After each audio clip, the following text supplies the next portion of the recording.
ഉണ്ണിക്കണ്ണൻ എന്ന് പറഞ്ഞാൽ നമ്മുടെ മനസ്സിലേക്ക് ഓടി വരുന്ന ഒരു രൂപമുണ്ട്. വളരെ ക്യൂട്ടായിട്ടുള്ള ഒരു ഉണ്ണിക്കണ്ണൻ. ആ ഒരു രൂപത്തെ നമുക്ക് എല്ലാവർക്കും തന്നെ മനസ്സിലേക്ക് കൊണ്ടുവരാൻ സാധിക്കുള്ളൂ. അല്ലാത്തൊരു രൂപം നമ്മുടെ മനസ്സിലേക്ക് കൊണ്ടുവരാൻ സാധിക്കില്ല. അത്രയും ക്യൂട്ട് ദേവി. ആ ഭഗവാന്റെ നറുപുഞ്ചിരി നമ്മുടെ ഹൃദയം കവർന്നെടുക്കാൻ പാകത്തിന് ഭഗവാന്റെ ഒരു ചിരിയുണ്ട്.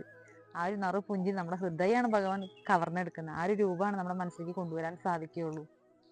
യശോദാമ്മ വെണ്ണ കട്ട് തിന്നുന്ന സമയത്ത് യശോദാമ്മ വഴക്ക് പറഞ്ഞിട്ട് ഇരു കൈയിലും അതിരത്തിലും വെണ്ണയുമായിട്ട് ഒരു പുഞ്ചിരി തൂക്കിക്കൊണ്ട് കണ്ണുകൾ തിരുമ്പി നിൽക്കുന്ന ഒരു ഉണ്ണിക്കണ്ണന്റെ രൂപം.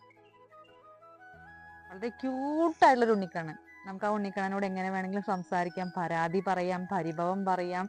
നമുക്ക് ഇണങ്ങാൻ സാധിക്കും, പിണങ്ങാൻ സാധിക്കും, നമുക്കൊരു സുഹൃത്തായിട്ട് കാണാൻ സാധിക്കും, മകനായിട്ട് കാണാൻ സാധിക്കും, കൂടപ്പുറപ്പായിട്ട് കാണാൻ സാധിക്കും, ഒരു വഴികാട്ടിയായിട്ട് കാണാൻ സാധിക്കും.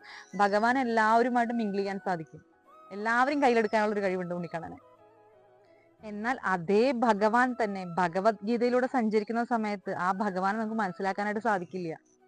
അത്രയും പവർഫുൾ ആണ് ആ ഭഗവാൻ തന്നെ. നമ്മൾ ഇവിടെ എങ്ങനെയാണ് ഭഗവാനോട് ഇണങ്ങുന്നത്, എങ്ങനെയാണ് ഭഗവാനോട് പിണങ്ങുന്നത്, എങ്ങനെയാണ് നമ്മൾ സുഖദുഃഖങ്ങൾ ഭഗവാനോട് ഷെയർ ചെയ്യുന്നത്, ആ ഭഗവാൻ തന്നെ ഈ ഒരു തലത്തിലേക്ക് വരുന്ന സമയത്ത് ആ ഭഗവാനെ നമുക്ക് നിർവചിക്കാൻ സാധിക്കില്ല, മനസ്സിലാക്കാനായിട്ട് സാധിക്കില്ല. അഗ്നിയാണ് ഭഗവാൻ, ജ്വലിക്കുകയാണ്. കുരുക്ഷേത്ര ഭൂമിയിൽ ഭഗവാൻ ജ്വലിച്ചുകൊണ്ടിരിക്കുകയാണ് ആ ഒരു ഭഗവാൻ.